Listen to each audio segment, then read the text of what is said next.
Gracias de paz, mis queridos hermanos, muy buenos días, muy buenas tardes o muy buenas noches, según el país, la ciudad, donde nos vean y donde sigan esta lectura bíblica. Amén.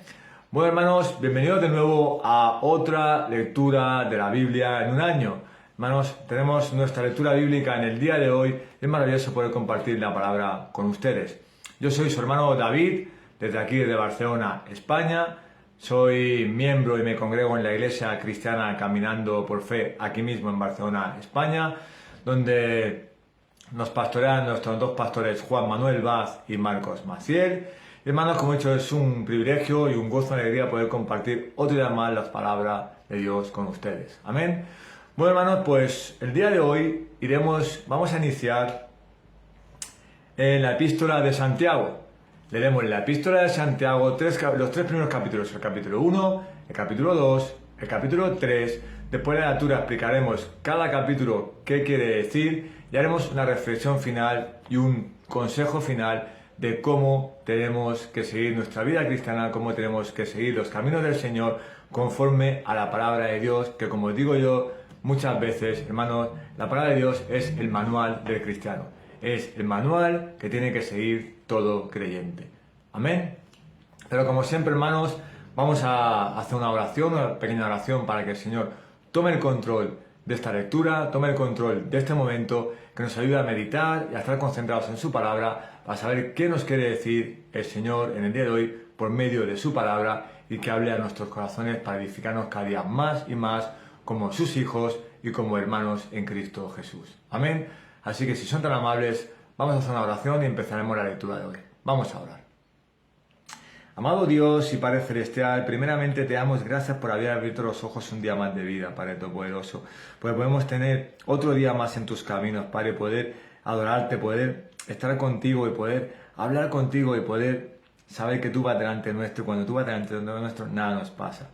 Padre, gracias por lo que hiciste, por lo que haces y por lo que harás, pero sobre todo que tenemos que estar agradecidos todos los días de nuestra vida por la cruz de Cristo, Padre.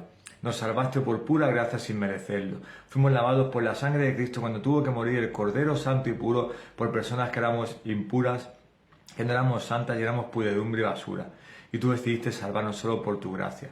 Y tuviste que entregar a tu Hijo por nosotros cuando no valíamos nada y tu Hijo valía millones. Tu Hijo era oro puro. Y nosotros éramos estiércol. Así que, Padre, gracias por ese glorioso intercambio, Padre. Así que ahora, Padre, te pido que sigas transformando nuestras vidas, sigas guiando nuestras vidas. Y en este momento preciso, que tú, Padre, tomes el control de esta lectura, Padre.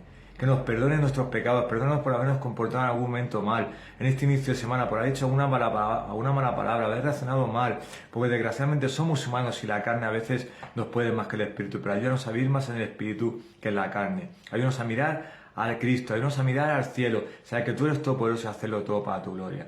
Así que, Padre, toma el control de esta lectura.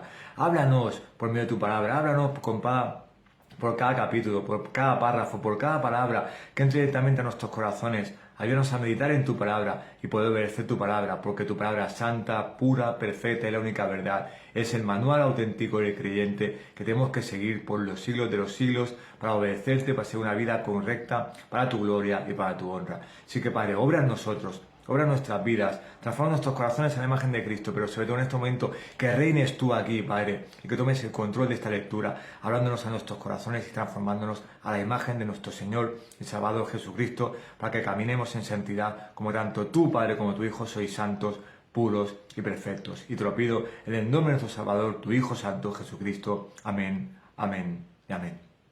Bueno, hermanos, pues vamos a iniciar la lectura. Perdón, lo había dicho, hoy es nuestra lectura bíblica número 353. Gloria al Señor por permitirnos leer estas lecturas. Así que, hermanos, vamos directamente a la palabra de Dios. Es un privilegio, un gozo y una alegría. Me encanta leer la palabra de Dios, me encanta meditar la palabra de Dios, me encanta compartirla con todos ustedes, porque sabemos que Dios hará una obra y Dios nos transformará, Dios nos edificará por medio de su palabra y Dios hará cada día una vida mejor para nosotros, pero siempre seremos santos y puros. Pero todo lo que hagamos, hermanos, recuerda que es para la gloria de Dios. Amén.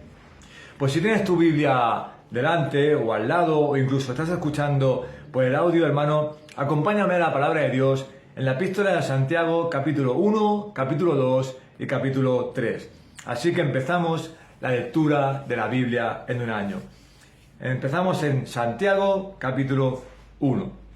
Hoy es 19 de diciembre de 2022, lectura de la Biblia día 353. Y dice así la palabra de Dios. Santiago, capítulo 1. Como título lleva el saludo. Santiago, siervo de Dios y del Señor Jesucristo, a las 12 tribus que están en dispersión, saludos. Tened por sumo gozo, hermanos míos, el que os halléis en diversas pruebas, sabiendo que la prueba de vuestra fe produce paciencia, y que la paciencia tenga su perfecto resultado para que seáis perfectos y completos sin que os falte nada.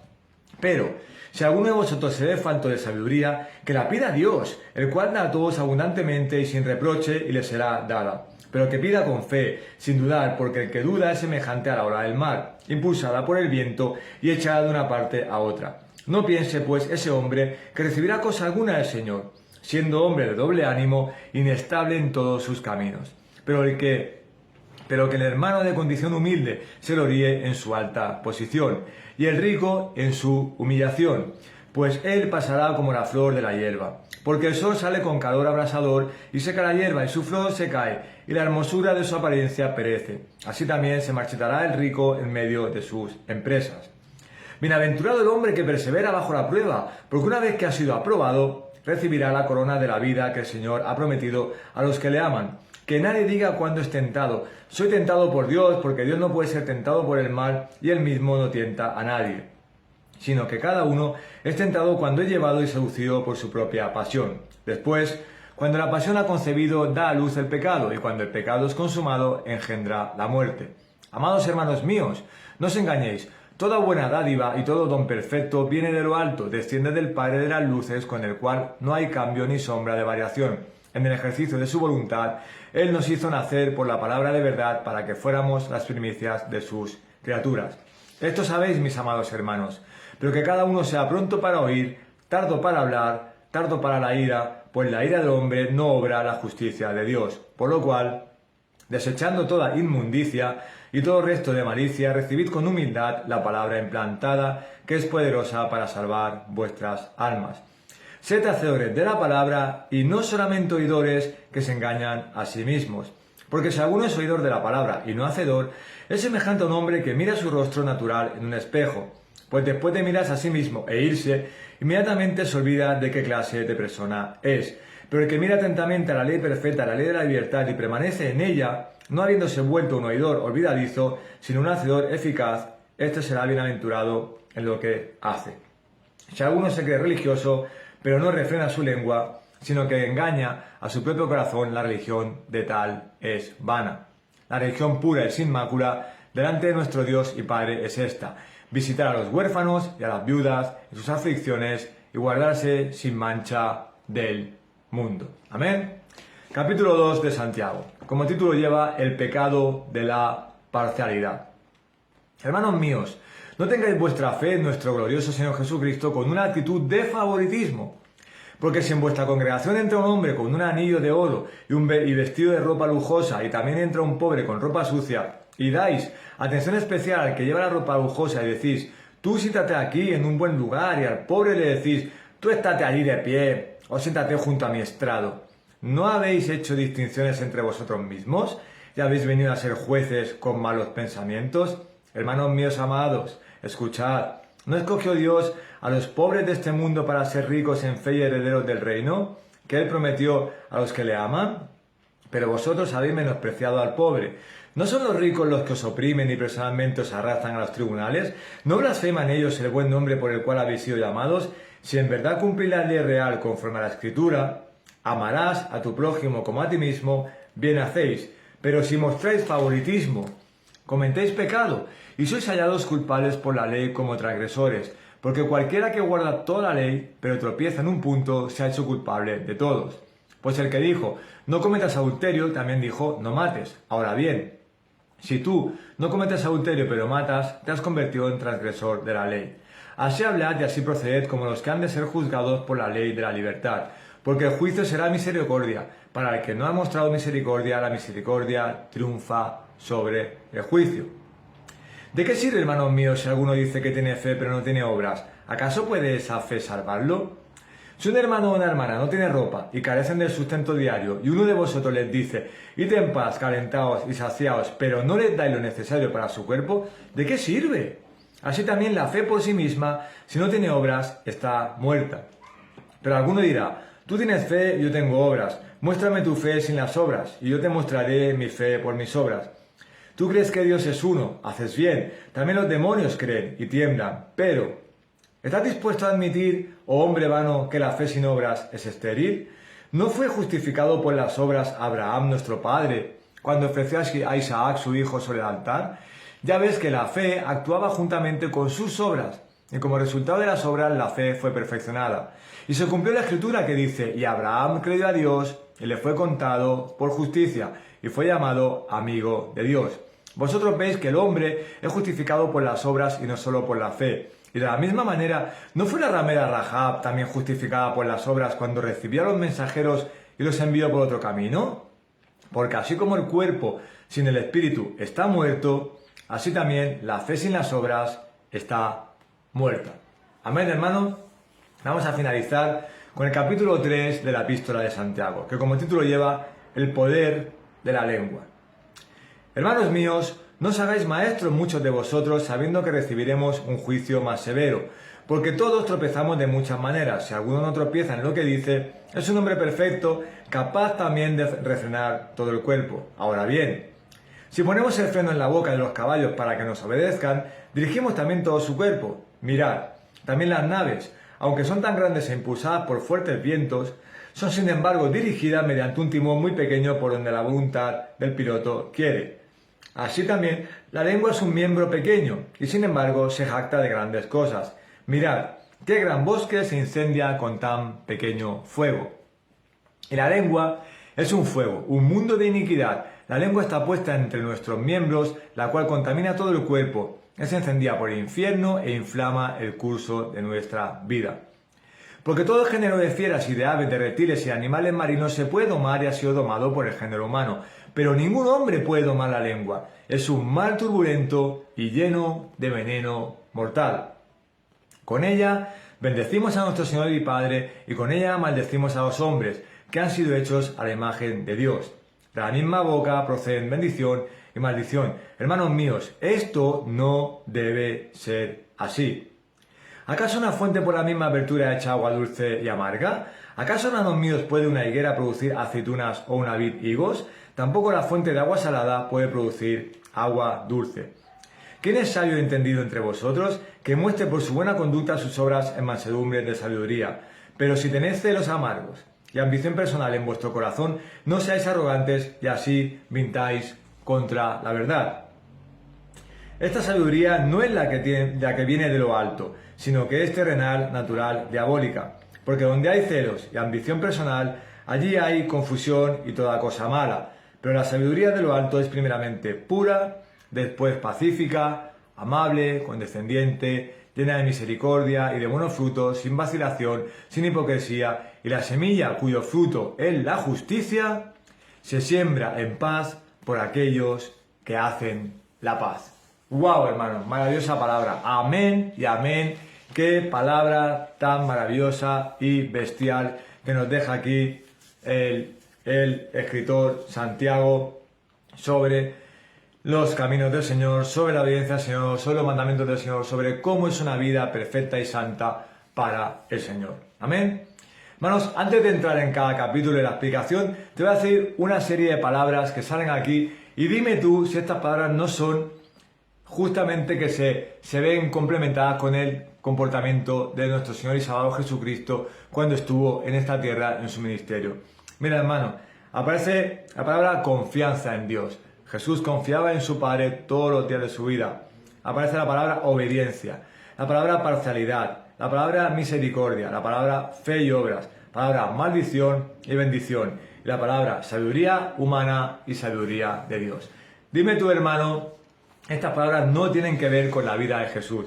Jesús confiaba en el Padre, obedecía al Padre. Jesús no, como dice, no era parcial, no hacía diferencia entre unos y otros. Jesús tenía misericordia. La fe sin obras está muerta. Jesús tenía una fe maravillosa y hace unas obras maravillosas. Jesús, como dice, maldición y bendición. Jesús bendecía, Jesús hacía milagros, pero también hubo a veces que se enfadaba. Y cuando se enfadaba no era muy grato como decía las cosas. No es que fuera maldición, pero déjate, hermano, de creer que todo lo que es bendición viene del Señor y todo lo que es maldición viene del diablo. Porque Dios también puede bendecir y maldecir.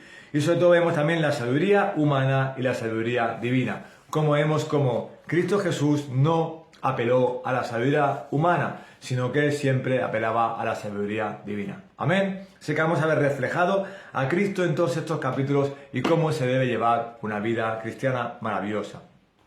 Pues vamos a empezar con el capítulo 1. En cada capítulo hay una especie de secciones, porque son diferentes palabras, es una especie de subtítulos para entender mejor el capítulo. Pues mira, hermano, en el capítulo 1 lo hemos dividido en tres partes. Hay una parte que es el saludo de Santiago, luego hay una parte que habla de las pruebas que vamos a tener nosotros y las aflicciones que vamos a tener, y luego hay una parte también que dice, como su título podría ser oír y hacer, es decir, que no seamos solamente oidores, que seamos hacedores de la palabra, o sea, que leamos la palabra, que meditemos, que oigamos sermones cuando vamos a la iglesia, pero que practiquemos todo lo que aprendemos en la palabra de Dios para tener una vida santa. Amén. Pues principalmente vamos a empezar por el capítulo 1 de Santiago, en el cual el primer, digamos, subtítulo, como llama el capítulo, se llama el saludo, ¿no? El saludo general de Santiago. Y el primero te dice, primeramente, la salutación de Santiago te dice que la expresión de las 12 tribus representaba a los hijos de Israel. Él, como dice en el capítulo 1, versículo 1, te dice a las 12 tribus que están en la dispersión, saludos. Él a las 12 tribus de los hijos de Israel se refería. Y te dice que Santiago habló a sus lectores como cristianos. No a los cristianos, porque solo los creyentes verían a Jesús como el Señor Jesucristo. Amén. O sea que vemos un saludo que es a las 12 tribus del pueblo de Israel y está referido a los cristianos o creyentes. Amén. Luego en la segunda parte del capítulo 1 vemos como subtítulo las pruebas, que va del versículo 2 al versículo 18. Y ahora enfatizaremos en un versículo, pero déjame explicarte, aquí en las pruebas en general te dice que hablaba de que aquellos que enfrentan la prueba con perseverancia y confianza en el Señor, reciben una corona de vida de parte de Dios como recompensa por su constancia. ¿Ves, hermano? Y déjame leerte el versículo 12 que dice, el versículo 12 del capítulo 1 dice, bienaventurado el hombre que persevera bajo la prueba, porque una vez que ha sido aprobado recibirá la corona de la vida que el Señor ha prometido a los que le aman. Es decir, te van a venir pruebas, te van a venir aflicciones, te van a venir cosas malas a tu vida, circunstancias malas, puedes pasar momentos malos, pero hermano, tienes, como dice aquí, perseverar y confiar en el Señor cada día, porque Él te va a ayudar. Él está contigo todos los días de tu vida, los momentos buenos y los momentos malos, y sobre todo cuando van a venir las pruebas, cuando vienen las pruebas a tu vida, se va a ver realmente si eres un hijo de Dios, confiando en Dios Todopoderoso y no confiando en los hombres, poniéndote nervioso, amargado, estresado, afanado. No, de una prueba, confía en el Señor, porque el Señor nunca te va a abandonar. Y esos serán bienaventurados porque perseverarán en la confianza de nuestro Dios Todopoderoso. Amén. Y luego la tercera parte del capítulo sería que va del versículo 19 hasta el final, hasta el 27, como su título se podría llamar Oír y Hacer, referido a la palabra de Dios. Déjame leerte así de una manera explícita y toda la explicación. Y te dice, oír y hacer. En razón de que sus lectores podían ceder bajo la prueba, que había unos que podían ceder y no podían perseverar, Santiago les advierte de la urgencia de demostrar su fe con obras. Y le dice la frase, sean hacedores de la palabra de Dios y no solo oidores. Porque describió la palabra de Dios como un espejo, un ejemplo que dio, uno de los ejemplos que da, como un espejo que claramente reflejaba la condición de aquel que miraba a través de él. Oír la palabra de Dios puede proveer fortaleza para producir una vida obediente. Amén. O sea, que tienes que aguantar en la prueba. Como dice, oír, y para no ceder ante la prueba tienes que oír la palabra de Dios, pero ser hacedor de la palabra de Dios. ¿Qué quiere decir? Practicar todo lo que pone en la Biblia, el manual del cristiano. Dice, sean hacedores de la palabra de Dios y no solo oidores. Es como te dice que hay un hombre que se ve en un espejo, se refleja, pero cuando se va se olvida de lo que ha visto. ¿Por qué? Porque no está perseverando, no se acuerda, no está pendiente, no está concentrado. Solamente mira y se va. Pues es como tú vas a la iglesia, escuchas un sermón y te vas.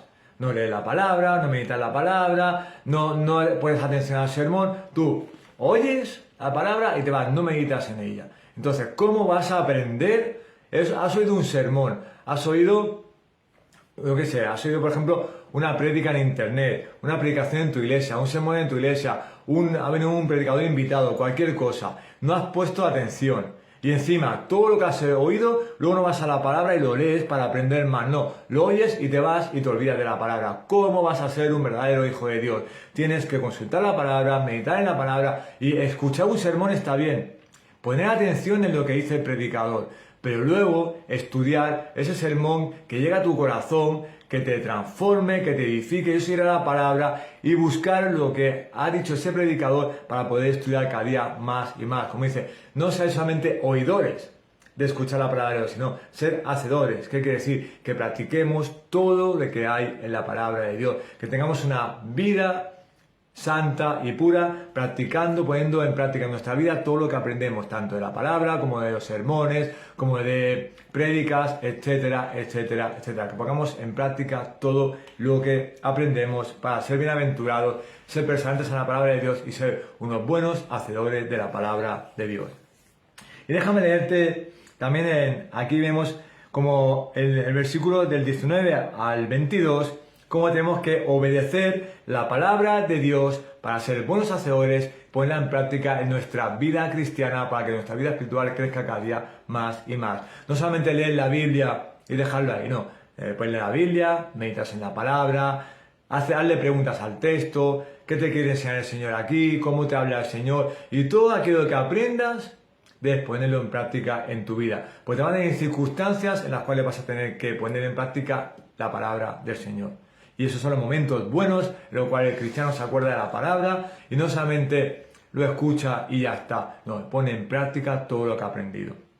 Déjame leerte el versículo del 19 al 22 del capítulo 1. Dice, esto sabéis, mis amados hermanos, pero que cada uno sea pronto para oír, tardo para hablar y tardo para la ira. O sea, estate atento a la palabra de Dios. Pues la ira del hombre no obra la justicia de Dios. Por lo cual, desechando toda inmundicia, todo el resto de malicia, recibid con humildad la palabra implantada que es poderosa para salvar vuestras almas. Es decir, cuando estés escuchando un sermón, pon toda tu vida, todo tu corazón, todo atento al sermón para que el Señor te edifique. Y finalmente dice, sed hacedores de la palabra y no solamente oidores que se engañan a sí mismos.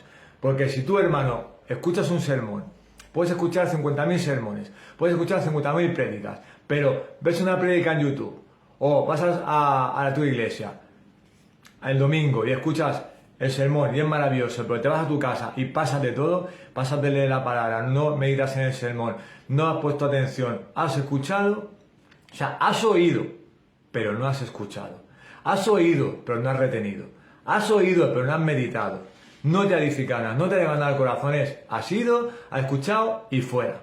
Y ya está. No, hermano, tienes que oír la palabra de Dios, pero luego ser hacedor de esa palabra. Que cuando escuches el sermón, te llegue al fondo de tu corazón, te edifique, si no te esté machacando por dentro, que salgas edificado, que salgas a la vez también con mucha sabiduría y que todo lo que aprendas lo pongas en práctica. Amén.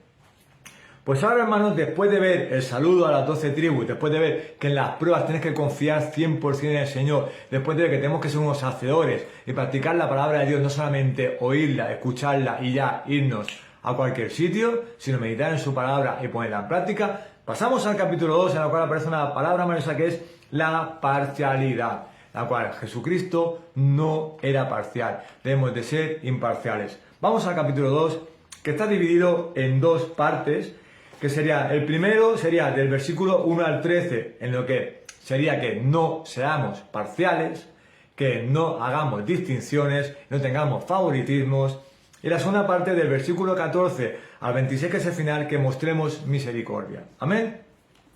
Vamos a la primera parte que te dice que no seamos parciales. Del capítulo 2 habla así. Santiago reprendió a sus lectores por demostrar favoritismo hacia los ricos que asistían a sus cultos, mientras ignoraban a los pobres. La muestra de parcialidad por los ricos no tenía razón de ser, porque los ricos eran realmente sus opresores. Vemos maravillosamente como vemos que entra un rico a la iglesia y le hacen hasta reverencia. Pase por aquí, lo tratan bien, adelante, siéntese, como se siente, está usted bien, lo que usted necesite. Pasa a un pobre, no le hacen ni caso.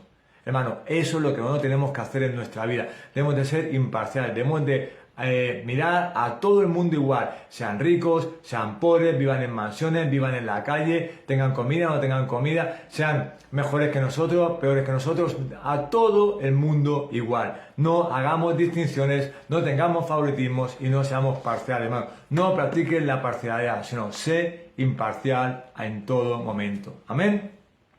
Y aquí el versículo 8 es claramente, versículo 8 del capítulo 2, que dice: si en verdad cumplís la ley real conforme a la Escritura, o sea, los mandamientos de Dios, hermano, dice, amarás a tu prójimo como a ti mismo, bien hacéis. Es decir, no puedes mirar a un rico como hacerle reverencia, hacer hasta un pasillo y tratarlo muy bien, y a un pobre despreciarlo. Amarás a tu prójimo como a ti mismo. Si tú estás tratando bien al rico, despreciando al pobre, hermano, te estás despreciando a ti mismo. Estás pecando contra el Señor. Así que no seas parcial, sé imparcial.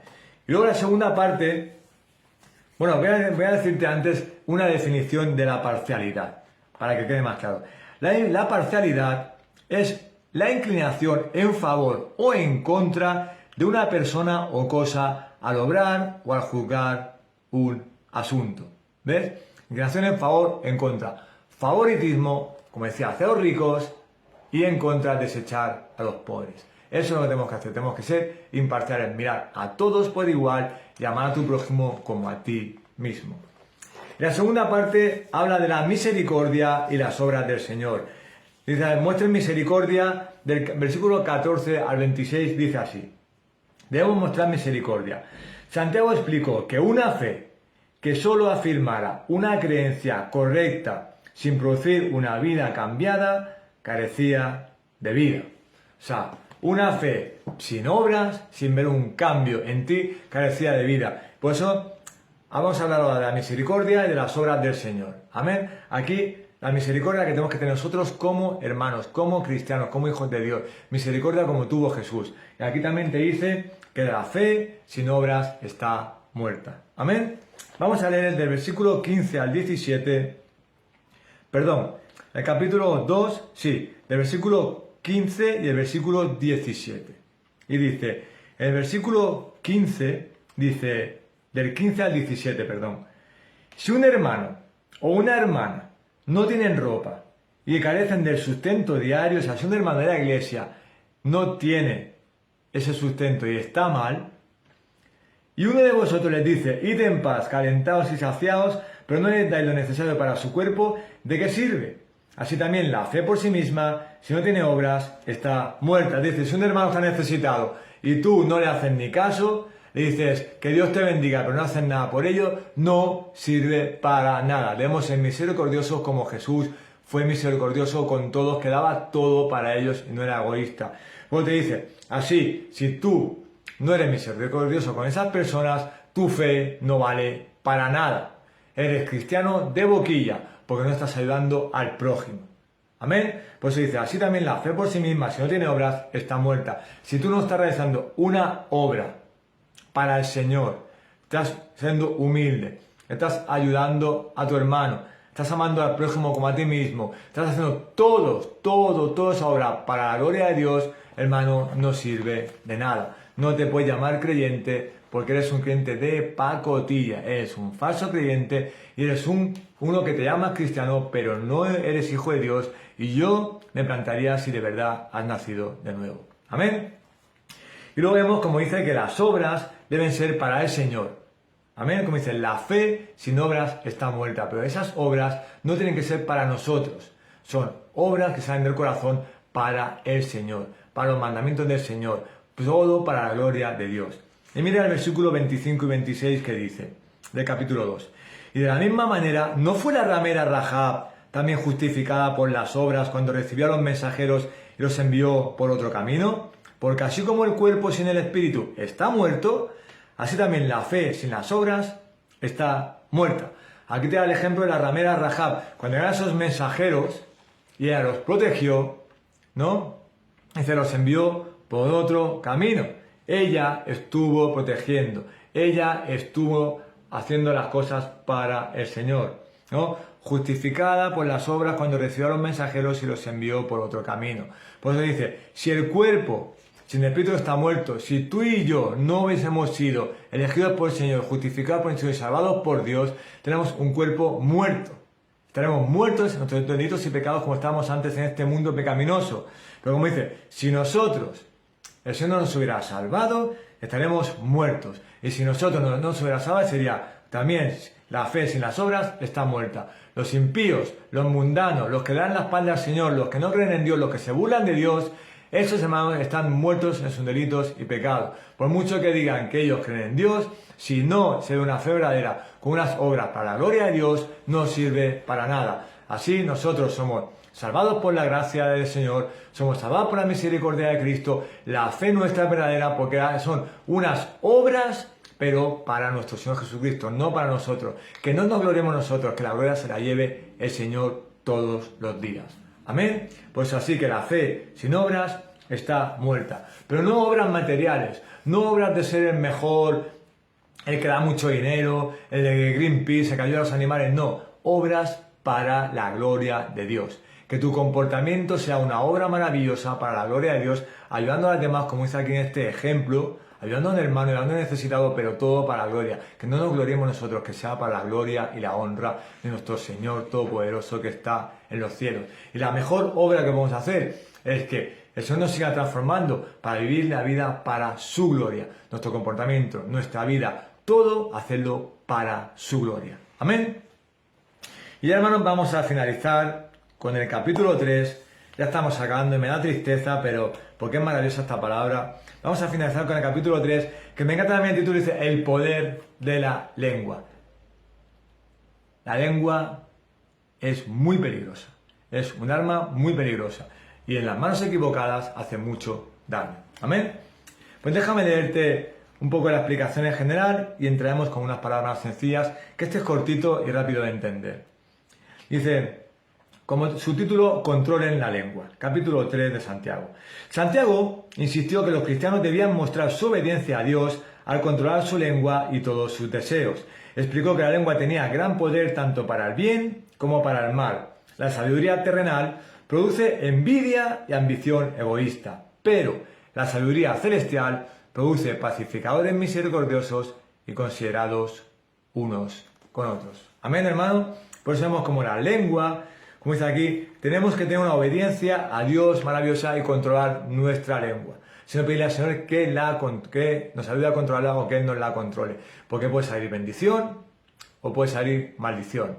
Y también veremos más adelante que la sabiduría de los hombres no vale para nada. Pero la sabiduría de Dios es maravillosa y transforma nuestras vidas, nuestro carácter y nuestro comportamiento. Pasamos de, como dice, envidia, egoísmo, vanidad, todo pecaminoso de la sabiduría del hombre, a, como dice aquí, a tener misericordia, pacificadores, amorosos, humildes, la sabiduría celestial. Amén. Y déjame leerte el versículo 6, como dice de capítulo 3, como dice, cómo la lengua es mala. Incluso te dice que es del infierno, que la lengua es de Satanás, es un arma de Satanás. Fíjate, versículo 6 del capítulo 3. Y la lengua es un fuego, un mundo de iniquidad. La lengua está puesta entre nuestros miembros, la cual contamina todo el cuerpo. Es encendida por el infierno e inflama el curso de nuestra vida. Fíjate qué última frase. Es encendida por el infierno e inflama el curso de nuestra vida. Hermano, si no aprendes a controlar tu lengua, si dices lo primero que te sale por la lengua, que se te pasa por la cabeza, puede herir a muchas personas. Como dice, es encendida por el infierno. La lengua puede incluso ser utilizada por Satanás para herir a personas y para herir muchas cosas e inflama el curso de nuestra vida. Y si tú no controlas tu lengua y no la controlas, no la retienes y empiezas a herir a las personas, eso, la lengua pequeñita que tenemos aquí, esta lengua te puede contamina todo el cuerpo y te puede acabar hiriendo a las personas con todo el cuerpo y puedes apartarte del Señor, porque Satanás eso es lo que quiere, apartarnos de los caminos de Dios. Amén. Déjame leerte también del versículo 9 al 12, como dice que el poder de la lengua, como la lengua puede ser buena, puede utilizar para cosas buenas o cosas malas. Amén. Versículo 9 al 12 del capítulo 3. Con ella bendecimos a nuestro Señor Padre y con ella maldecimos a los hombres que han sido hechos a imagen de Dios. De la misma boca proceden bendición y maldición. Hermanos míos, esto no debe ser así. ¿Acaso una fuente por la misma apertura echa agua dulce amarga? ¿Acaso, hermanos míos, puede una higuera producir aceitunas o una vid higos? Tampoco la fuente de agua salada puede producir agua dulce. Es decir, tienes que controlar la lengua también tiene que ser para la gloria de Dios, para que salga solamente bendición, cosas buenas para el Señor. No pueden salir cosas buenas y malas, no puede salir bendición.